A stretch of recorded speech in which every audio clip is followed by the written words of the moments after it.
I've become a character in one of those cliché novels, the fake heir in a story about a long-lost son. According to the script, I'm supposed to get humiliated by the real heir, have my fiancée break our engagement, and be cast out by the family. But instead, I'm flipping the script. Don't worry, I'll leave immediately, but you're still giving me the shares we agreed on. Who has time to star in your trashy reality TV drama? I casually wave my phone, which holds a treasure trove of the company's dirty little secrets. The moment the money is mine, I'm out the door and signing a contract marriage with a hotshot female CEO, $1 million a month in pocket money. What's that? Her old flame is back in town? No problem. Just make sure the final payment clears, okay? Forget all that nonsense about true love. Forget the drama of chasing someone who left you. Forget the angst and the tearful regrets. It's all garbage. None of it matters. Staring at the string of zeros in my bank account, I'm grinning so wide my face hurts.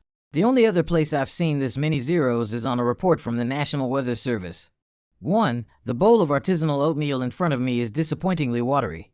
It's obvious the kitchen staff, those masters of sucking up, heard the Sterling family's real son was coming home. They've already started cutting corners on the imposter. I stir the slop around with my spoon. My appetite is gone. I'm still processing the memories that flooded my brain a month ago. A fake heir, a real heir, a powerful family secrets, humiliation, a broken engagement, and an ending where I die broke and alone on the streets. My name is Ethan Vance, and I'm the unlucky bastard cast as the fake heir. According to the novel's plot, today is the beginning of the end. Leo Sterling, the real heir who's been lost for 18 years, is about to be welcomed home. Meanwhile, I, the cuckoo in the nest, am destined to make a series of spectacularly dumb decisions amplified by Leo's main character plot armor until I've completely ruined my own life.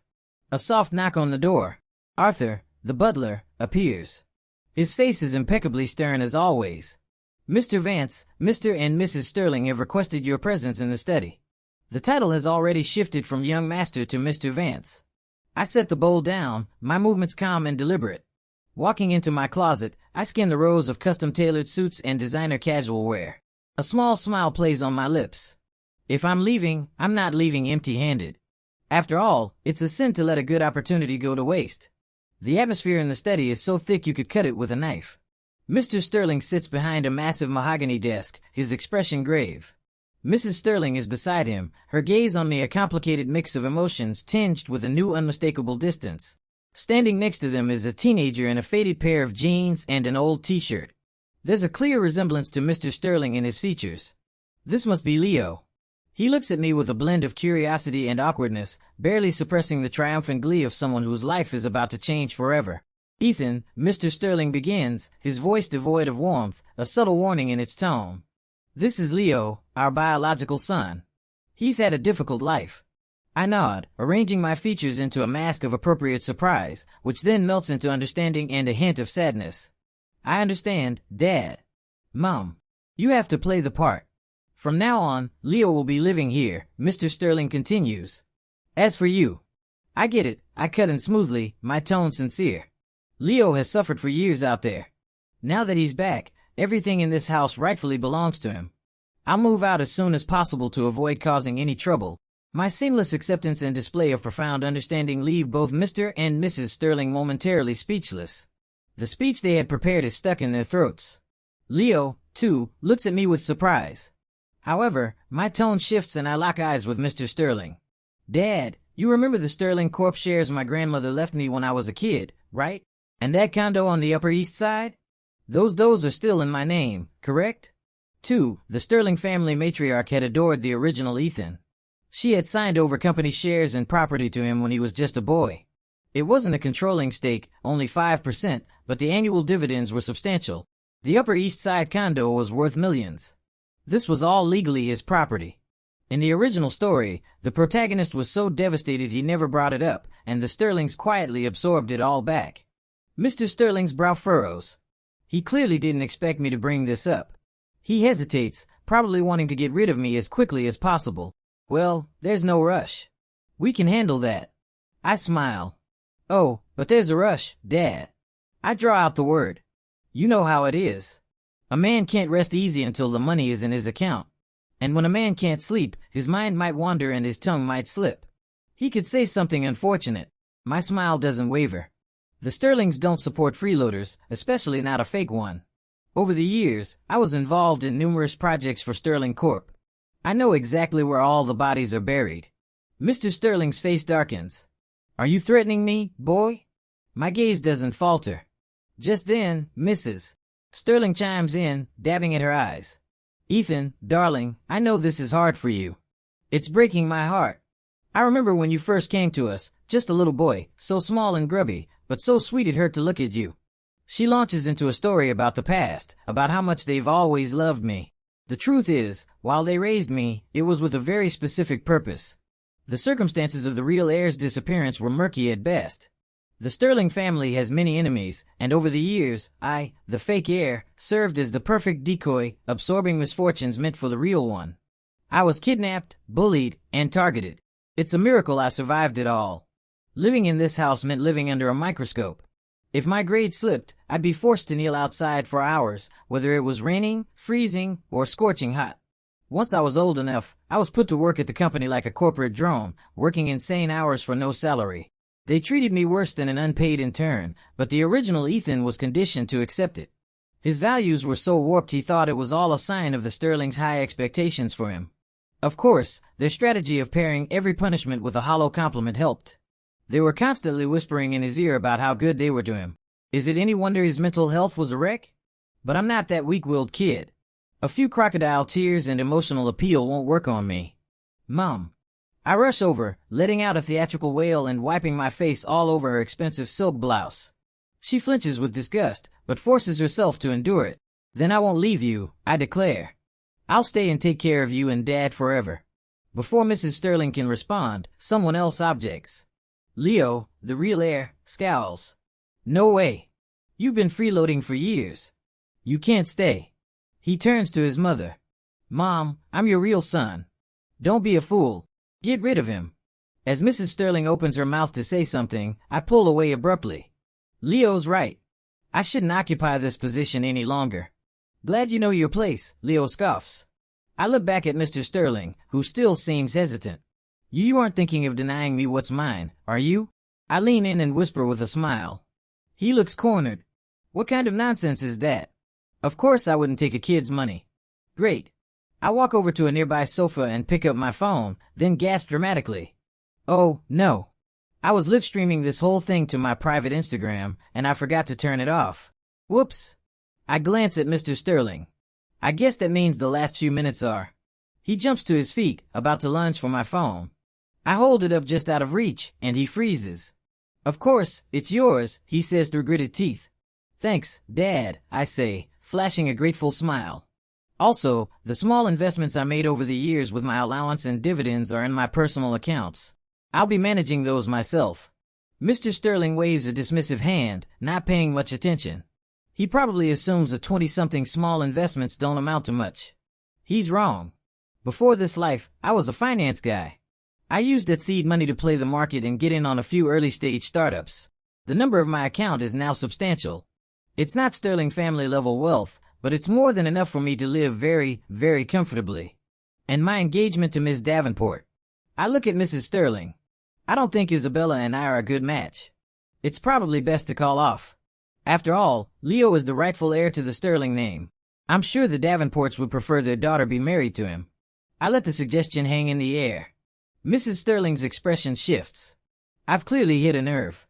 The Davenports are important business partners. The marriage alliance should naturally be with the true heir. Ethan, it's good that you can think so maturely, she says, her tone softening considerably. This is going more smoothly than I expected. Back in my room, I immediately start gathering my financial documents and contact my lawyer to handle the transfer of the shares and property. I also move all my liquid assets into new accounts. My phone rings. The name Isabella Davenport flashes on the screen. My nominal fiancée, a classic trust fund princess who has never shown me an ounce of kindness. I answer, put on speaker, and continue packing. Ethan Vance, how dare you suggest ending our engagement? Who do you think you are? If anyone's going to end it, it's me, Isabella Davenport. Her shrill voice screeches from the phone. News travels fast. It seems the Sterlings are eager to push me out. My voice is calm with a lazy smile in it. You're right. I'm not worthy of you, Miss Davenport. That's why I'm getting out of your way. You and Leo look great together, a match made in heaven. I wish you all the best. There's a stunned silence on the other end. She clearly didn't expect this reaction. Finally, she sputters. You asshole. This wishes you happiness, I say cheerfully, then hang up and block her number. Perfect. Peace and quiet. As I drag a single lightweight suitcase out of the Sterling mansion, no one is there to see me off. The setting sun casts a long shadow behind me.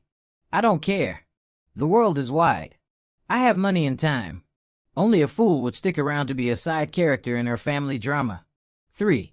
I check into a luxury hotel suite in Midtown and enjoy a few days of glorious solitude. No one to please, no ridiculous wealthy air persona to maintain. It's bliss. A few days later, I attend a business reception.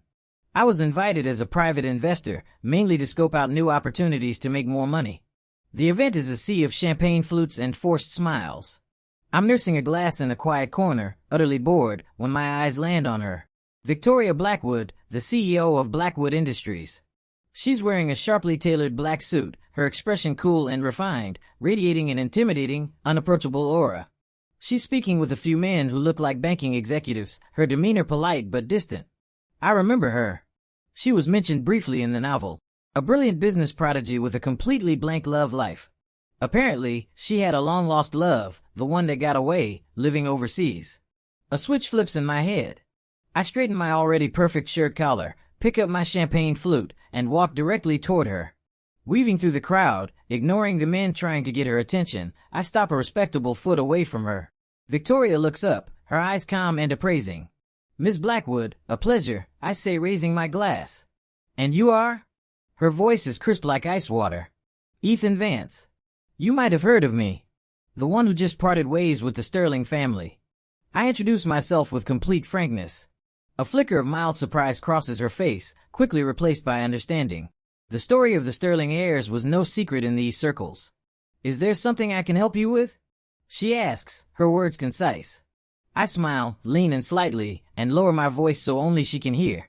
I hear you've been having some family-related troubles recently, that you need a suitable partner to fend off unwanted complications. I think we can make a mutually beneficial arrangement. In the original story, after being thrown out, the fake heir was destitute. The real heir made sure no reputable company would hire him. He ended up washing dishes in a restaurant and driving for Uber at night. One night, he picked up Victoria Blackwood. It turned out he bore a striking resemblance to her old flame.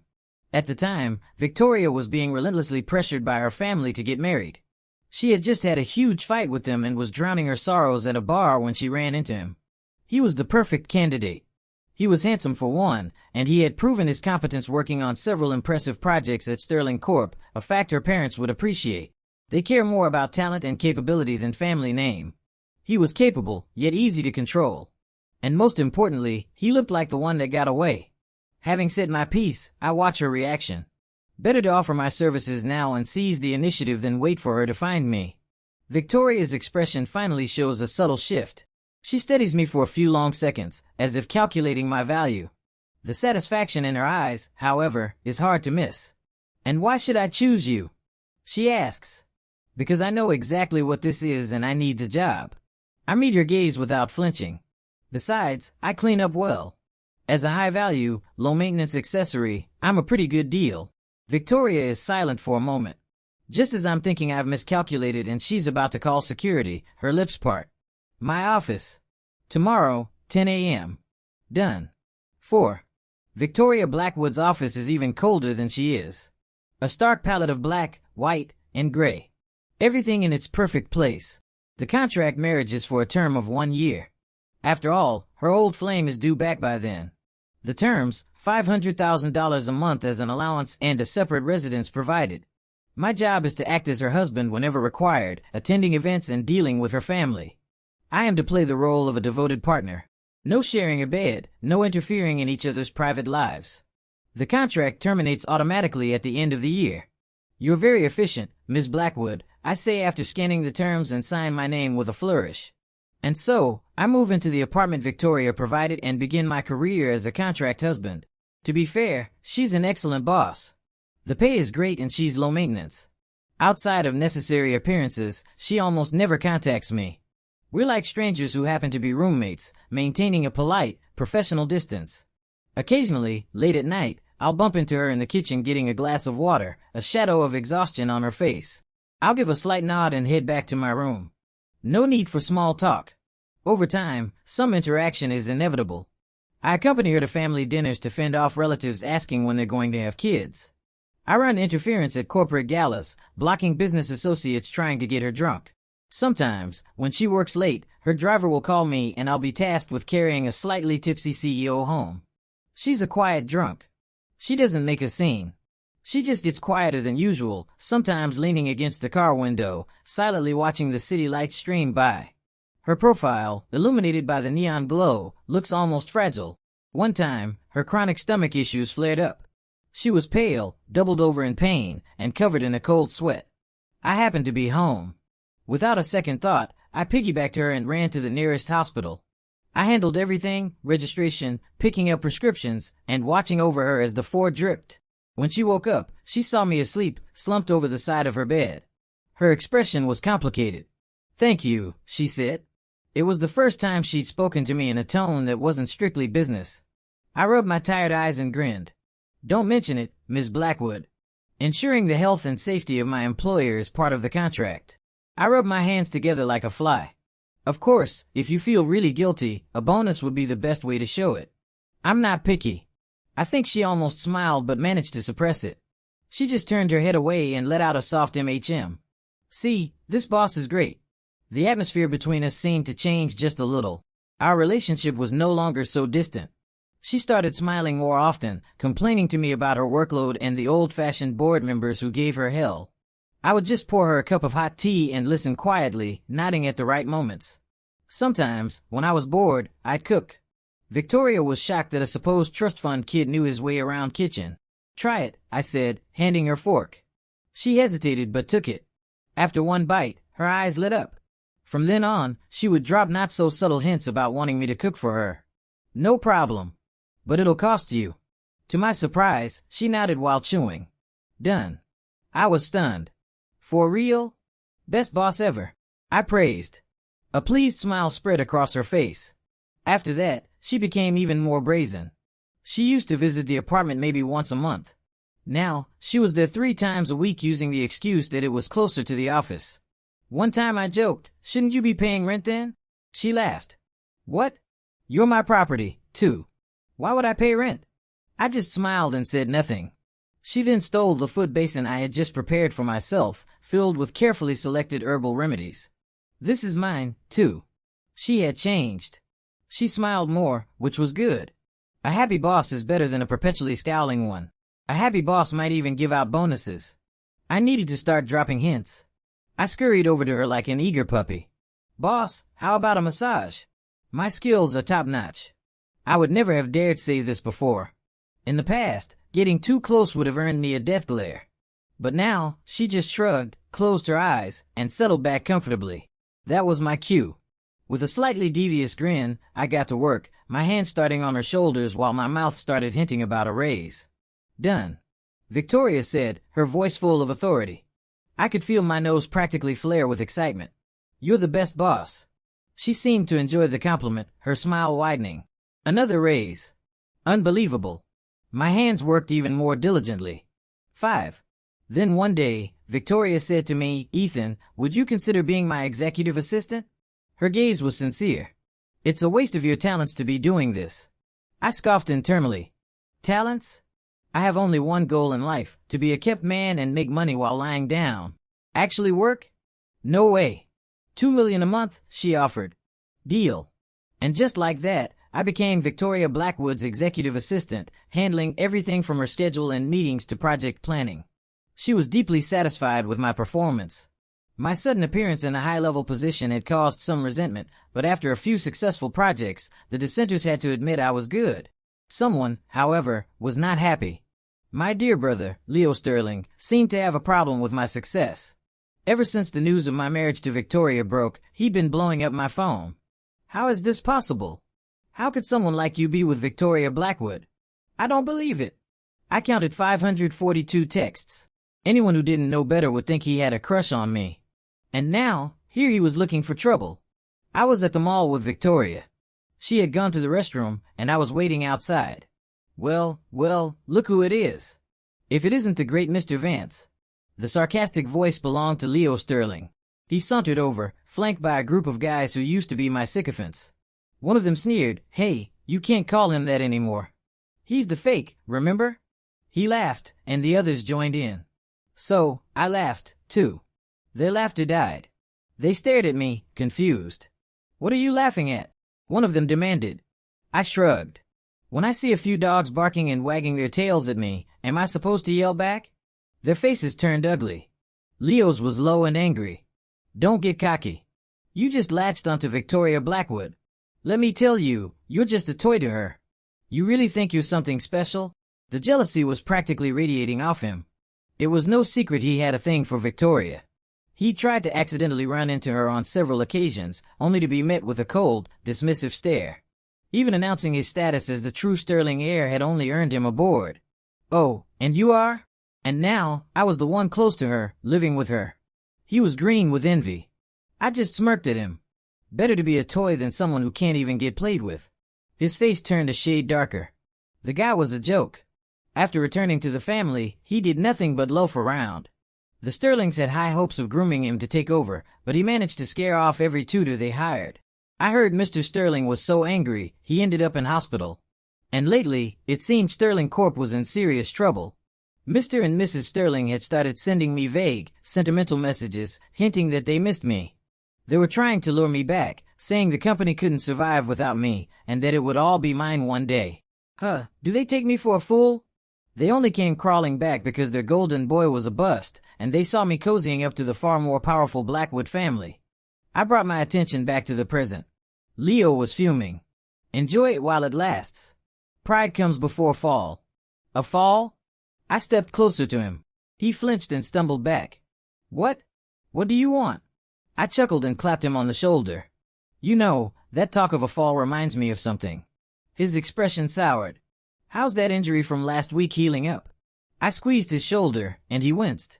Next time you want to rough me up, hire professionals. Doing it yourself is just tacky. Last week, he and his buddies had tried to jump me on my way home, wearing ski masks like a bunch of amateur thugs. But years of kickboxing training weren't for nothing. I made short work of them and tossed them into a dumpster. Leo looked mortified. I gave him a little shove, and he stumbled back into his friends. You... He sputtered, pointing a finger at me. Is there a problem here? A cool voice cut through the tension. Victoria, smelling faintly of expensive perfume, appeared at my side. Leo's demeanor changed instantly. His parents must have given him strict orders, probably after cutting off his allowance. Miss Blackwood, are you here to harass my husband? Victoria asked flatly. Leo was dumbfounded. Victoria, who had never given him the time of day, was now being so protective of me. He forced a laugh. Of course not. We were just. Then get lost. Victoria said, linking her arm through mine. Leo's face was a mask of humiliation. He turned and stormed away, his cronies scrambling after him. Let's go. Feeling her arm still linked with mine after they were gone, I cleared my throat. Victoria turned to me, a flicker of concern on her face. Is your throat bothering you? Seriously? Is she still in character? Just as I was about to say something, another figure rushed toward us, a familiar one. Isabella Davenport. Her eyes were red-rimmed as she stared at Victoria's arm looped through mine. Ethan, I can't believe you're this kind of person. She accused, tears welling up. You told me you'd take care of me forever. You broke your promise. Victoria frowned. And you are? I'm Ethan's fiancé. Isabella yelled. When the news of my marriage to Victoria broke, Isabella had spammed me with messages just like Leo. They started with mockery and warnings about being used, then shifted to confusion and anger. What was this new act? Victoria scoffed. Oh, right. I remember you. Isabella's face brightened. Good. Now, let him go. So what? Victoria cut her off mercilessly. Your engagement was voided a long time ago. Your fiancé is that pathetic guy who just ran off. Why are you still clinging to my Ethan? Isabella tried to argue, but I was. And who gave you the right to scream at me in public? Victoria's voice dropped, becoming dangerously cold. Your own father shows me more respect than that. Isabella deflated completely. She turned her tear-streaked face to me, her voice pleading.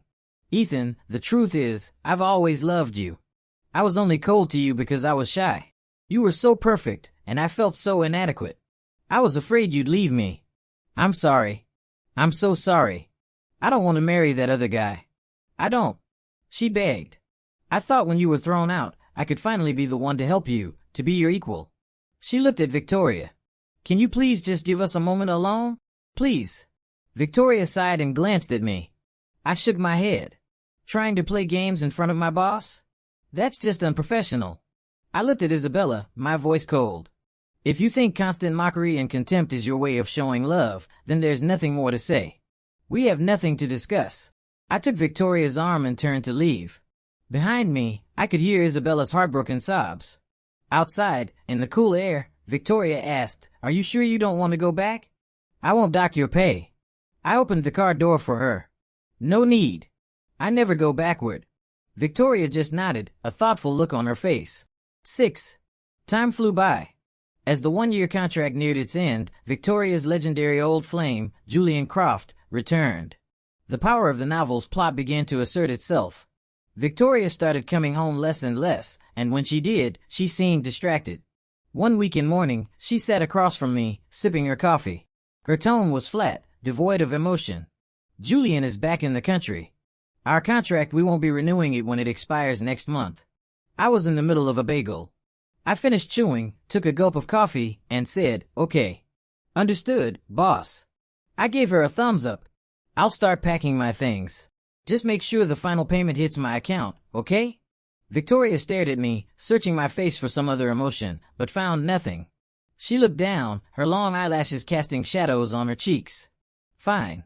I was efficient. I started packing that same day. I didn't have much, and most of it was bought with her money anyway, so leaving it behind was no big deal. I stuffed my personal belongings into the same suitcase I had arrived with. When Victoria came home that evening, she found me standing in the living room with my suitcase. "So soon?" she asked, a slight frown on her face. "Mr. Croft is back. It wouldn't be appropriate for me to stay here," I said with a considerate smile. "Best to avoid any misunderstandings that might get in the way of you two rekindling things." Victoria opened her mouth as if to say something, but all that came out was, "You can stay in the apartment until the contract officially ends." "No. I've already found a new place." I declined politely. "Miss Blackwood, it's been a pleasure doing business with you. If we see each other around, let's still be friends." I held out my hand. Victoria looked at it, hesitating for a second before shaking it. Her fingertips were cool. "Goodbye, Ethan."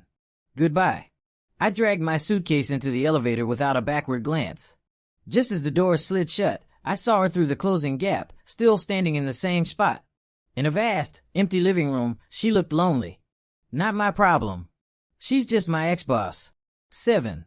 My new place was another sprawling penthouse in the city center, purchased with the money I'd leveraged from the Sterlings. I was a free man again. I spent my days playing the stock market, scouting new projects at industry events, and generally living a life of leisure. It was glorious. Occasionally, I'd hear rumors about Victoria and Julian, a golden couple reunited, a potential merger between Blackwood Industries and the Croft family empire. I scoffed at it. I had met Julian. He had the suave act down, but you could see the cold calculation in his eyes. I wondered if Victoria could handle him.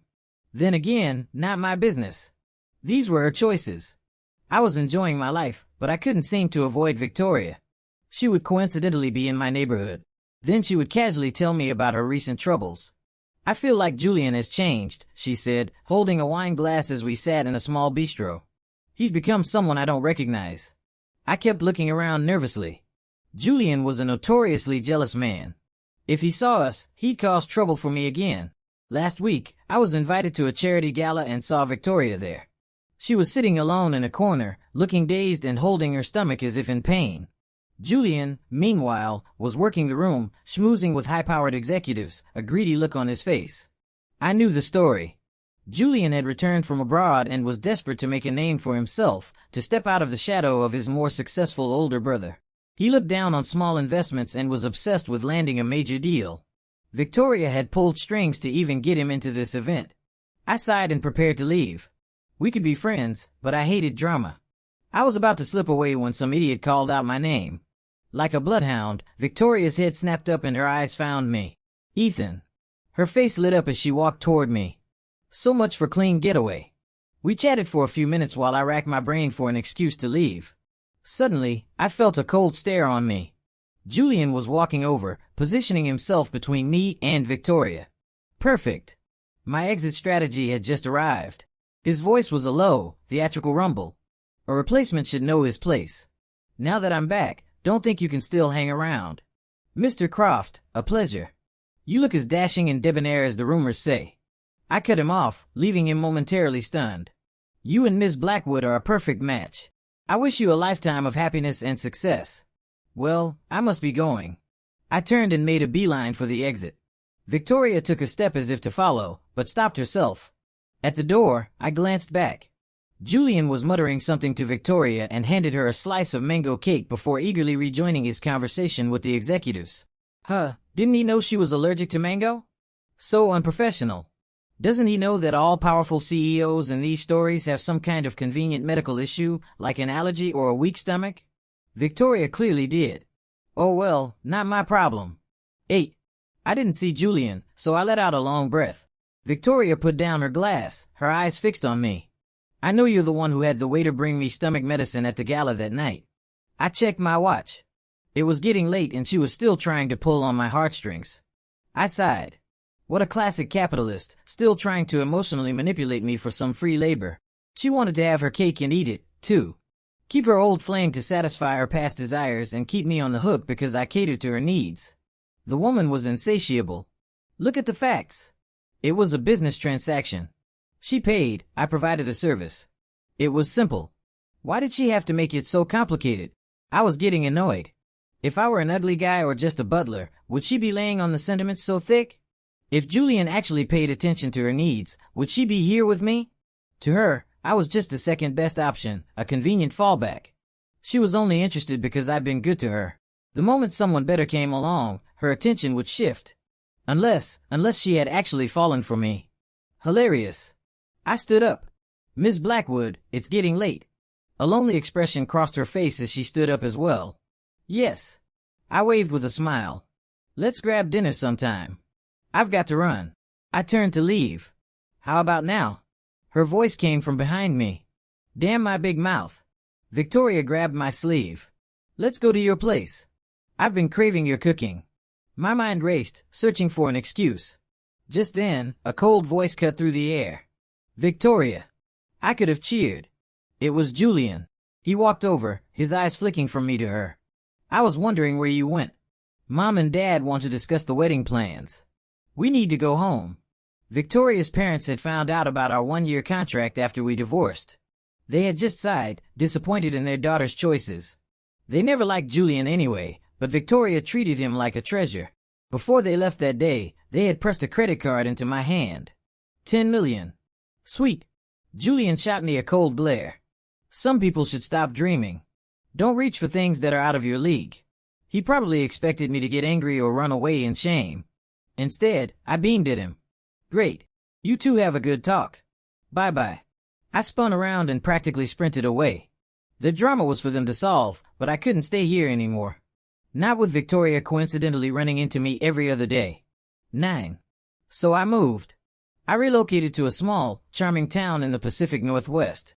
The air was clean, the scenery was beautiful. I had more than enough money to last several lifetimes. Even if I just lay in bed all day, the interest alone was racking up zeros. But I needed something to do, so I opened a flower shop. It was a long-held dream of mine. Looking at the vibrant, beautiful flowers always lifted my spirits. I opened and closed whenever I felt like it. Sometimes I'd sleep in until the afternoon. I was known around the neighborhood as the owner of the flower shop with the weird hours. His arrangements were unique and beautiful, and the flowers themselves were so fragrant you could smell them from down the block. Life was peaceful. I'd give flowers to the neighbors, and my days passed in quiet contentment. Then one night, after a mind-numbingly boring networking event, I was taking a walk when a sudden downpour started. I didn't have an umbrella and took shelter under a bus stop awning. The street was a blur of rushing pedestrians. And then I saw her, a girl in a cheap, cartoon print poncho clutching a thick stack of flyers. She was soaked, her hair plastered to her forehead. She looked miserable, but her eyes were bright, like stars washed clean by the rain. A few sketchy-looking guys swaggered over, whistling and surrounding her. Hey there, little lady. Handing out flyers? Why don't you hang out with us for a bit and we'll help you out? The girl clutched her flyers tighter and took a step back, her eyes wary. Please leave me alone. I didn't want to get involved, but seeing her hands tremble slightly despite her brave face, I sighed and walked over. Gentleman, harassing a young woman?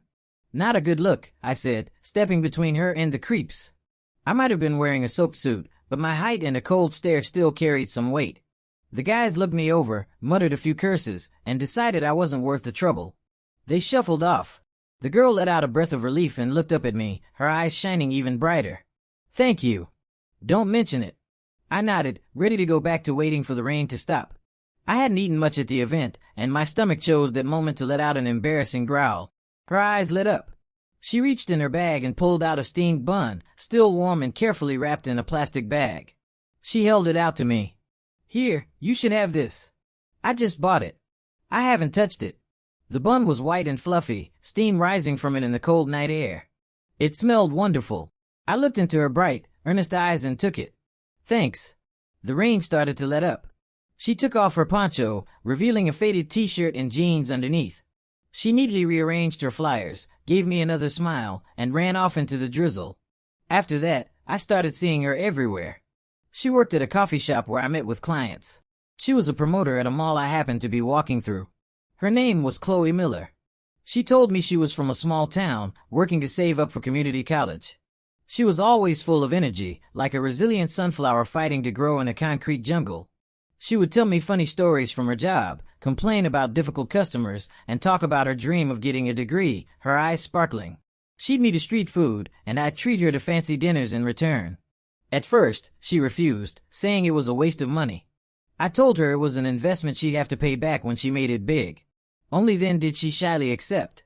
I helped her pay off her back rent and enrolled her in a reputable college prep course. She cried, refusing the money, so I told her it was a loan with interest.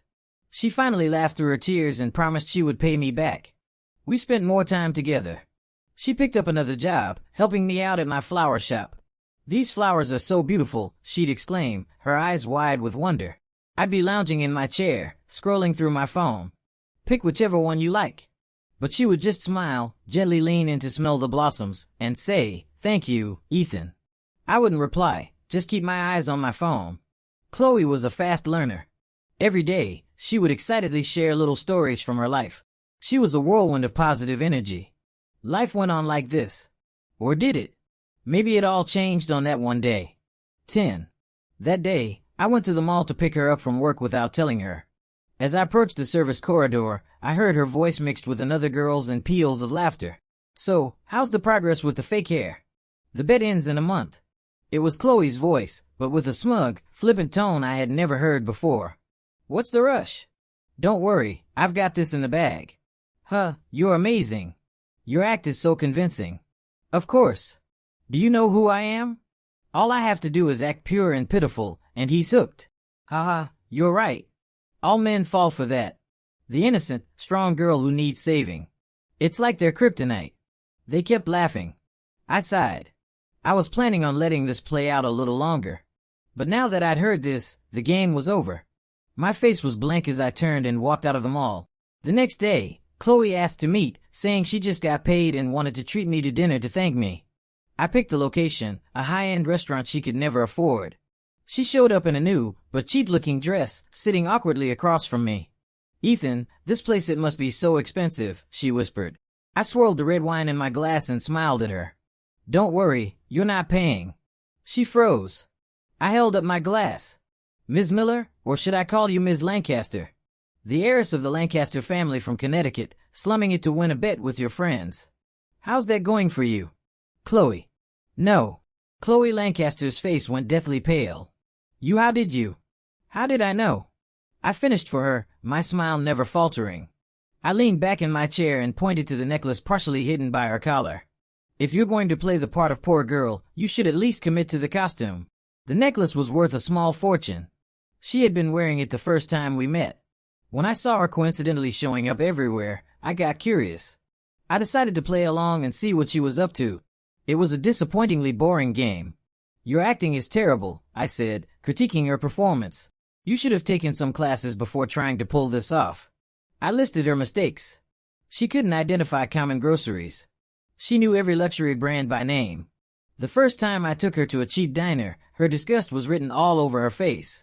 She tried to cook for me once and nearly burned the kitchen down. She thought she was being clever, but to me, she was a walking contradiction. Chloe looked sick. She opened her mouth. Ethan, let me explain. Explain that you weren't intentionally deceiving me? I laughed and tossed a few photos onto the table. Chloe's face turned ashen. This was to get revenge for Leo Sterling, wasn't it? You must really like him. The photos were of the two of them at the same university. They had known each other for a long time. At Leo's urging, Chloe had decided to get revenge on his behalf, making a bet with her friends that she could make me fall for her, only to dump me spectacularly and reveal her true identity, leaving me completely broken. Honestly, it was a pathetic plan. No, Ethan E. Chloe tried to explain, but the words wouldn't come. Everything I said was true. Her eyes started to well up with tears. Ethan, I admit that was the plan at first, but as I got to know you, I started to like BZ's. BZ's. Her phone, sitting on the table, lit up. She panicked, trying to decline the call, but her fumbling fingers hit the answer button instead. A familiar voice boomed from the speaker. Chloe, how's it going with that loser Ethan? Did you make him cry and beg for you yet? It was Leo. It's all his fault. My parents are always comparing me to him. Damn it, who cares? We're rich. Why can't I spend money and slack off? It's all going to be mine anyway. Remember to give me a heads up before you dump him. I want to bring some guys to take pictures. After his rant, there was silence from our end. Chloe? Why aren't you talking? Chloe was trembling. Leo, I don't think you should talk about Ethan like that. He's actually maybe you two should try to make up. I can't. Leo sounded furious. What are you talking about? You were the one who said playing him would be fun. You said just looking at him made you sick. Weren't you just complaining to me about him the other day? Chloe looked even more frantic, tears now streaming down her face. She looked up at me, her expression pleading. I just calmly took a sip of my wine, completely unbothered. Ethan, you have to listen. Wait, is Ethan there? Chloe, what are you doing? Leo roared from the phone. Shut up. Chloe screamed, then burst into tears, a perfect picture of heartbroken misery. Chloe, Leo sounded betrayed. Shut up. Shut up. Shut up. She shrieked, drawing stares from other diners. She ignored them. Her eyes locked on me. I really did fall for you. I was just too proud to admit it, so I said all those awful things to my friends. I'm sorry. I'm so sorry. She gave a long, rambling speech. I put down my glass and looked at her. So her eyes filled with hope. I spoke each word clearly. Is this also part of the performance? Much improved, I have to say. Chloe completely fell apart, her face pale, her lips trembling. No, that's not it. I don't have time for these games. We're done. I checked my watch and stood to leave. Chloe reached for me, but a single, cold look from me made her freeze. And with that, I left the restaurant, the sound of her sobbing fading behind me. Let her cry. She'll get over it. In time, she'll forget all about this and fall for someone else.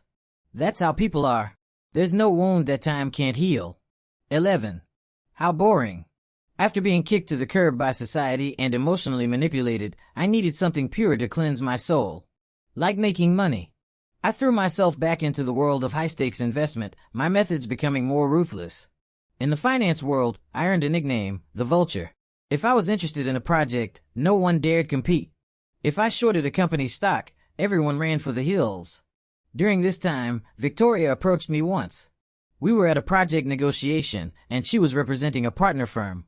After the meeting, she caught me in the hallway. Ethan. I stopped and turned, my tone polite but distant.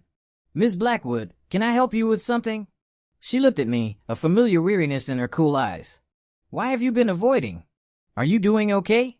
She stopped herself before she could say the word avoiding. Couldn't be better, thanks to you. I said with a slight smile. About Julian and me, she started. I raised an eyebrow. Ms. Blackwood, whatever is going on between you and Mr. Croft has nothing to do with me. She was silent for a moment, then lowered her voice. The contract. If you want, we can renew it.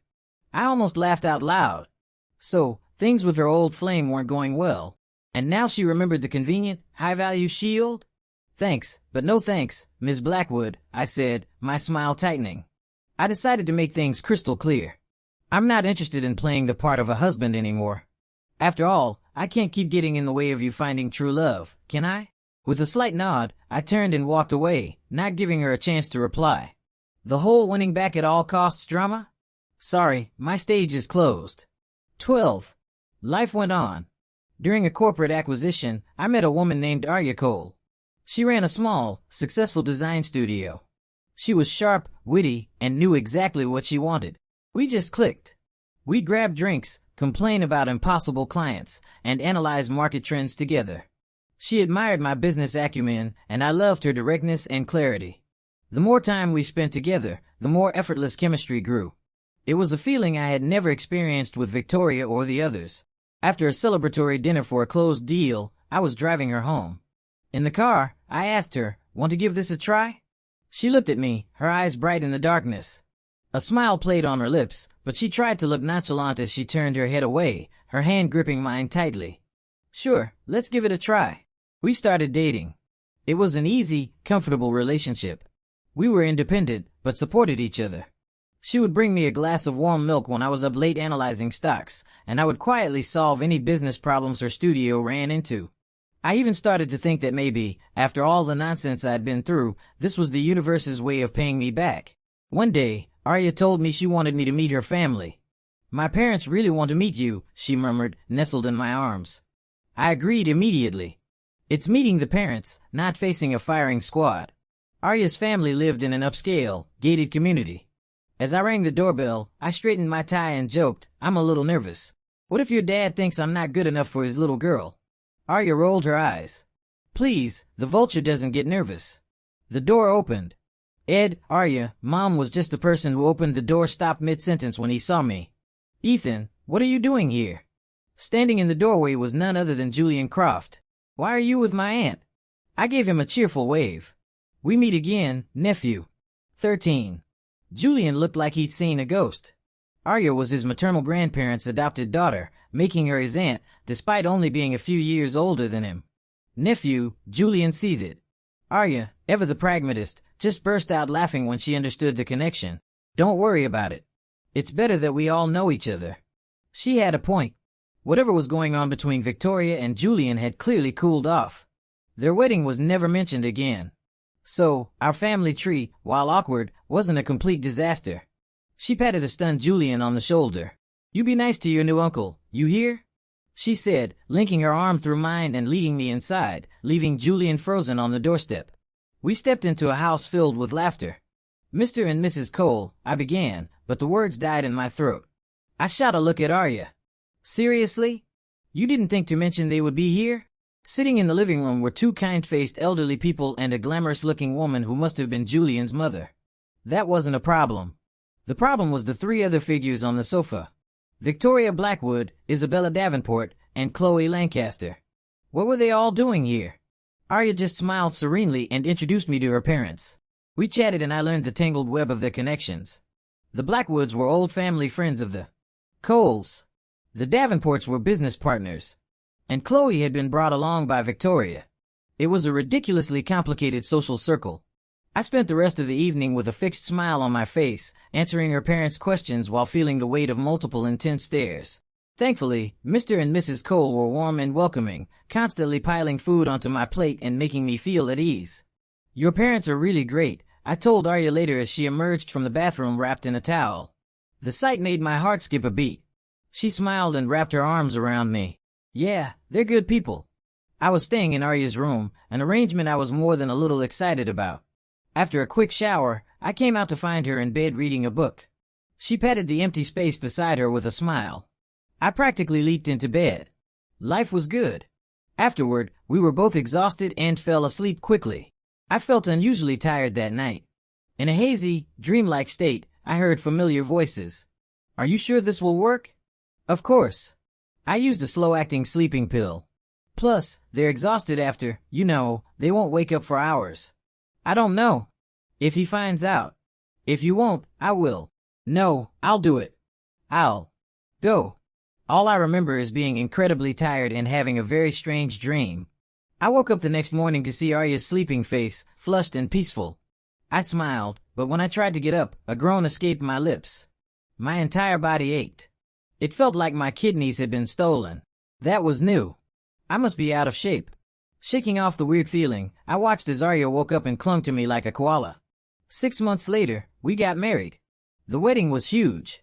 We stood at the altar exchanging vows and declaring our love for each other.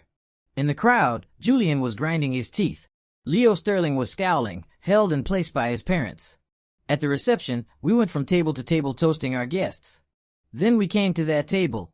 Victoria, Isabella, and Chloe stood up, but they waved their hands when we raised our glasses. "We're not really supposed to drink right now," Victoria said with a serene smile. Isabella and Chloe nodded in agreement, looking blissfully happy. A friend at the table joked, "Wow, you three have been eating well. You're all glowing. What's the deal? Are you pregnant or something?" "Ha ha ha." Another friend nudged him. "Dude, don't say that."